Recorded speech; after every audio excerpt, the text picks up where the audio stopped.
బాబు వస్తే జాబ్ వస్తుంది. వస్తుందిలే. ఎన్ని ఉద్యోగాలు వస్తాయంటారా? 23 లక్షల కోట్ల ఉద్యోగాలు. ఈ మాట అన్నది ఎవరో కాదు సార్, స్వయంగా మన ముఖ్యమంత్రి గారు ఓ నేషనల్ ఛానల్లో కూర్చొని కొట్టుకున్నటువంటి సెల్ఫ్ డబ్బా. దీన్ని బట్టి మీకేం అర్థమైంది? బాబు వస్తే నీకు నాకే కాదు, ఈ భూమి మీద ఉన్న ప్రతి మనిషికి ఉద్యోగం వస్తుంది. అప్పటికి మిగిలిపోతాయి కాబట్టి జంతువులకు కూడా వస్తాయి. లేకపోతే ఏంటి సార్? బాబు వస్తే కొత్తవి రావడం కాదు, పోవడం గ్యారంటీ. లేటెస్ట్గా 10,000 ఉద్యోగాలకు జాబ్ క్యాలెండర్ ఇచ్చారని అంటారేమో. అక్కడే ఉంది అసలు ట్విస్ట్. 2 ఏళ్ల తర్వాత ఇచ్చిన జాబ్ క్యాలెండర్లో కేవలం 10,000 ఉద్యోగాలట. దానికోసం 14 నోటిఫికేషన్లట. ఆ నోటిఫికేషన్లు వచ్చేదెప్పుడు? పరీక్షలు పెట్టేదెప్పుడు? ఫలితాలు వచ్చేదెప్పుడు? నియామక పత్రాలు మన చేతికి వచ్చేదెప్పుడు? 25,000 ఉపాధ్యాయ ఉద్యోగాల ఖాళీలున్నాయని గతంలో లోకేష్ ట్వీట్ పెట్టలేదా? మనం చూడలేదా? ఇంజనీరింగ్ విభాగంలో 20,000కు పైగా ఖాళీలు ఉన్నాయని గతంలో ఇదే లోకేష్ ట్వీట్ పెట్టలేదా? మనం చూడలేదా? మరి ఇప్పుడు అన్ని విభాగాల్లో కలిపి కేవలం 10,000 ఉద్యోగాలు ఇచ్చి చేతులు దులుపుకుంటామంటే ఇది మోసం కాక మరేమవుతుంది?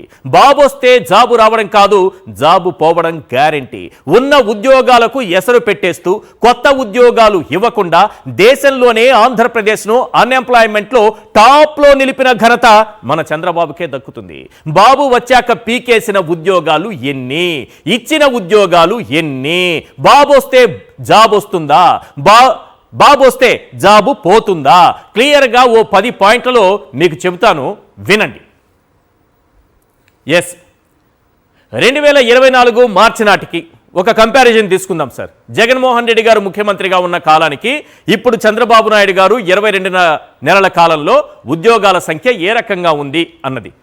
2024 మార్చి నాటికి అంటే వైఎస్ జగన్ హయాంలో ఉద్యోగుల సంఖ్య 11,79,000 సార్. ఈ పాయింట్ నోట్ చేసి పెట్టుకోవాలి. 11,79,000. 2025 డిసెంబర్ నాటికి చంద్రబాబు హయాంలో ఆయన సీఎం అయ్యాక 25 డిసెంబర్కి చూస్తే ఉద్యోగుల సంఖ్య 10,07,000కి చేరింది సార్. 11,79,000 నుంచి ఉద్యోగుల సంఖ్య ఎంతుంది? 10,07,000. ఈ 22 నెలల బాబు హయాంలో తగ్గిన ఉద్యోగాల సంఖ్య 1,72,000. 1,72,000 ఉద్యోగాలు తగ్గిపోయాయి. ఏమైపోయాయి అని మాత్రం నన్ను అడగండి, చాలా కారణాలు ఉంటాయి. మనకు కనిపిస్తున్న సంఖ్య 1,72,000 ఉద్యోగాలకు ఎసరు. ఫిల్ చేయాల్సినవి అనుకుందాం, అంతకు ముందున్న ఖాళీలు కలుపుకుందాం, అవన్నీ పక్కన పెడదాం కాసేపు. జగన్మోహన్ రెడ్డి గారు ఉన్నప్పుడు ఉద్యోగుల సంఖ్య, చంద్రబాబు నాయుడు గారి 22 నెలల కాలంలో ఉద్యోగుల సంఖ్య చూస్తే 1,72,000 ఉద్యోగాలు తగ్గిపోయాయి సార్. ఇప్పుడు చెప్పండి, బాబు వస్తే జాబ్ వస్తుందని. ఇప్పుడు కొట్టండి డప్పు. 1,72,000 ఉద్యోగాలు ఏమైపోయాయి సార్? డప్పు కొట్టుకోవడం కాదు, ఇక్కడ ఉన్నటువంటి నెంబర్ చూడండి. జాబ్ క్యాలెండర్ ద్వారా భర్తీ చేసే ఉద్యోగాల సంఖ్య 10,060. 1,72,000 ఉద్యోగాలు హుష్కాకి మనకిస్తున్నదిన్ని 10,060. నిరుద్యోగ భృతి కింద ఒక్కొక్కరికి నెలకు ఇస్తామన్న మొత్తం 3,000 నిరుద్యోగులకు. వాళ్ళు ఎంతమంది ఉన్నారంటే 20 లక్షల మంది. ఈ 20 లక్షల మంది ఉన్నారని నీకెలా తెలుసు లెక్క అని నన్ను క్వశ్చన్ చేస్తారేమో. నన్ను కాదు క్వశ్చన్ చేయాల్సింది చంద్రబాబు నాయుడు గారిని. ఎందుకంటే 20 లక్షల ఉద్యోగాలు ఇప్పిస్తాను నేను 5 ఏళ్లలో అన్నారు ఆయన. కాబట్టి 20 లక్షల ఉద్యోగాలు ఇవ్వాలంటే 20 లక్షల మంది నిరుద్యోగులు ఉన్నట్టే. ఒక్కొక్కరికి 3,000 లెక్కన ఆయన ఇస్తానని చెప్పారు. 20 లక్షల మందికి ఎగ్గొట్టారు. ఒక్కొక్కరికి 3,000 నిరుద్యోగ భృతి ఇస్తానని ఒక్కరికి ఇవ్వలేదు. ఒక్కసారి మిగతా పాయింట్స్ చూద్దాము. ఆ లెక్కన మొత్తం ఎంత ఎగ్గొట్టారో తెలుసా నిరుద్యోగులకి? ఈ 3వ బడ్జెట్ పెట్టిన తర్వాత ఒక్కసారి లెక్క తీస్తే ఒక్కో నిరుద్యోగికి ఎగ్గొట్టిన మొత్తం కలిపితే 3 బడ్జెట్లలో కలిసి నిరుద్యోగులకు ఎగ్గొట్టిన మొత్తం 21,600 కోట్లు సార్. బాబు తొలగించిన వాలంటీర్లు వీళ్ళు వేరే పాపం. 2024 ఉగాది, నిన్న ఉగాది జరుపుకున్నాము. 2024 ఉగాదిలో చంద్రబాబు నాయుడు గారు వాలంటీర్లకు 10,000 ఇస్తానని చెప్పారు. ఉగాది రోజు ఉగాది పచ్చడి తిన్నారో లేదో కానీ పచ్చి అబద్ధం మాత్రం చెప్పారని ఆ రోజే చెప్పాను నేను. 2024 ఏప్రిల్లోనే చెప్పాను నేను. ఇది ఎవరు నమ్మకండి అని చెప్పాను. చంద్రబాబు నాయుడు గారు 10,000 ఇస్తానంటున్నారు. ఇప్పటికే అనేక సార్లు వాలంటీర్ల పైన విషం కక్కారు. అలాంటి వ్యక్తి 10,000 రూపాయలు ఇస్తానంటే ఎవ్వరూ నమ్మకండి. ఉగాది పచ్చడి తిన్నారో లేదో కానీ పచ్చి అబద్ధం చెప్పారని మాత్రం చెప్పాను. అదే నిజమైంది. బాబు తొలగించిన వాలంటీర్ల సంఖ్య 2,72,000. బాబు తొలగించిన అవుట్సోర్సింగ్ ఉద్యోగుల సంఖ్య 8,994. బాబు నియమించిన కన్సల్టెంట్ల సంఖ్య 54,903 మంది కన్సల్టెంట్లు నియమించారు సార్. ఏడాదికి వీళ్ళకి అవుతున్నటువంటి ఖర్చు ఎంతో తెలుసా? 3,054 కోట్లు. తనకు కావలసిన వాళ్ళని నియమించుకొని వాళ్ళకి జీతాలు ఇస్తూ, ఆ జీతాలు ఎక్కడి నుంచి ఇస్తారు సార్? మీరు నేను కట్టే పన్ను, మన సొమ్మే. ప్రజల సొమ్మును తీసుకెళ్ళి 3,000 కోట్లు ఆ కన్సల్టెంట్లకి చెల్లిస్తున్నారు సార్ మన చంద్రబాబు నాయుడు గారు. ఇది పరిస్థితి. ఇప్పుడు మీకు డిపార్ట్మెంట్లు వారీగా ఈ ఉద్యోగాలు పీకేశారన్నారు కదా, 1,72,000 ఉద్యోగాలు పోయాయని చెప్పాను కదా.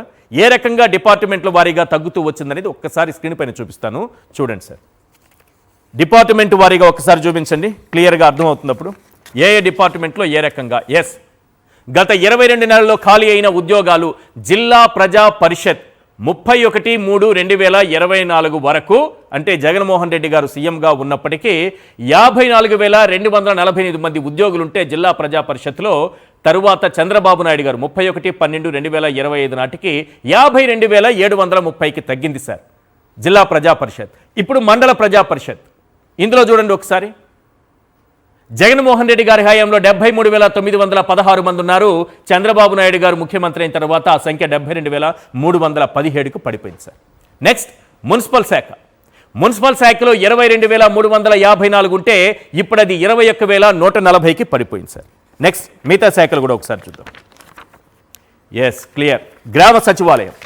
గ్రామ సచివాలయం 84,424 మంది ఉద్యోగులుంటే అది చంద్రబాబు నాయుడు గారు ముఖ్యమంత్రి అయిన తరువాత 83,384కి పడిపోయింది.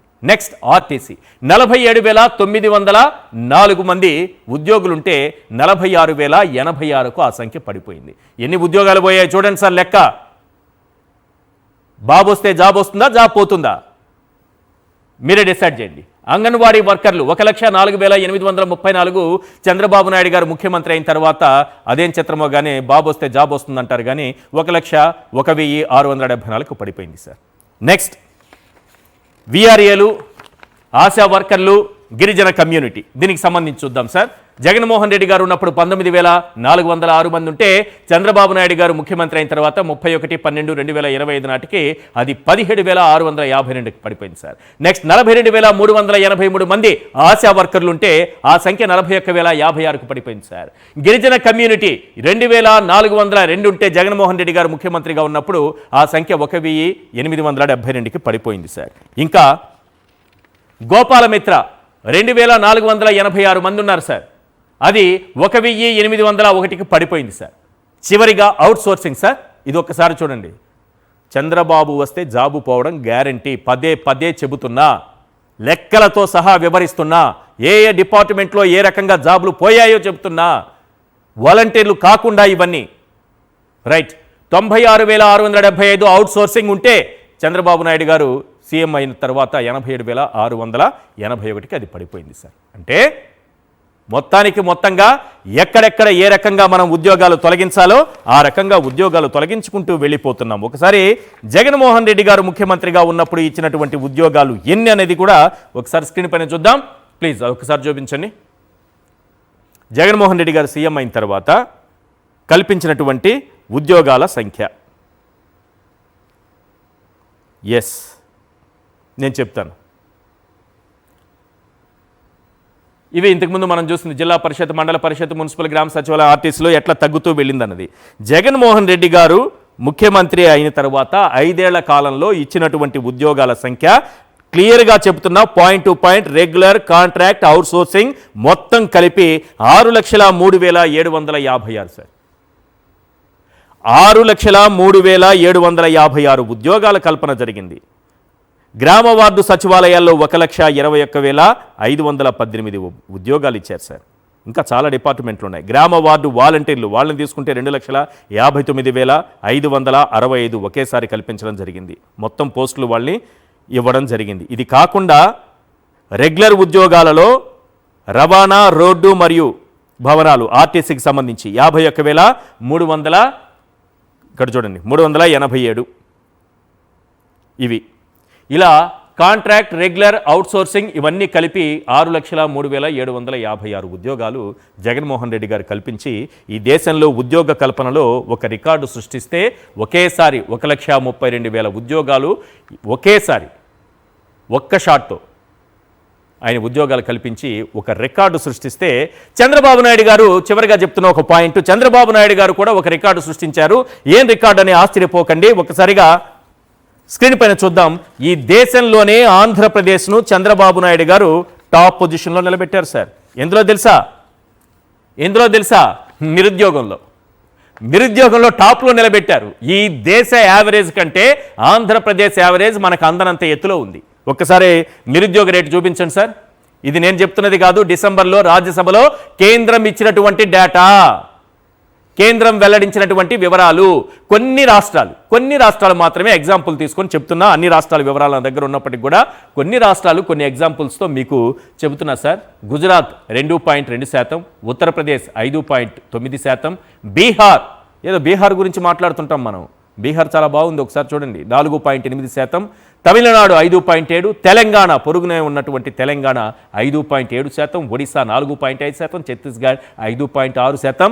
మన ఆంధ్రప్రదేశ్ చంద్రబాబు నాయుడు గారు విజనరీ, ఆయన వస్తే జాబ్ వచ్చేస్తుంది. మన నిరుద్యోగ శాతం చూడండి 8.2% సార్. ఆంధ్రప్రదేశ్ దేశంలోనే సిగ్గుతో తలదించుకుంటోంది. ఉద్యోగ కల్పన లేక, ఉద్యోగాలు లేక నిరుద్యోగంలో టాప్లో నిలిచినటువంటి ఘనత మన ఆంధ్రప్రదేశ్కే చెందుతుంది. ఆ ఘనత తీసుకొచ్చిన రికార్డ్ మన చంద్రబాబు నాయుడు గారికే దక్కుతుంది. జాతీయ స్థాయిలో నిరుద్యోగిత రేటు 5.2%, ఏపీలో మాత్రం 8.2%, పురుషులు 7.2%, మహిళలు డబుల్ డిజిట్ 10.1%. సిగ్గుచేటు సార్ ఇది. మహిళలకు అసలు ఉద్యోగమే లేదు.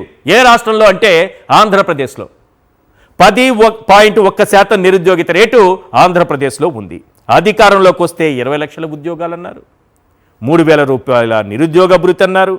ఇక్కడ చూస్తే ఏమీ కనిపించట్లేదు. ఫైనల్గా ఒక పాయింట్, డిఎస్సి, కానిస్టేబుల్ ఈ పోస్ట్ లేదో 25,000, ఈ రెండు కూడా జగన్మోహన్ రెడ్డి గారి హయాంలో తీసుకొచ్చినటువంటి నోటిఫికేషన్ని వాళ్లే ఆపి ఆ తర్వాత కోర్టు కేసులు ఏవో వేసి ఆ తర్వాత ఏదో వాటిని ఫిల్ చేసి వాళ్ళ ఘనతగా చెప్పుకుంటున్నారు.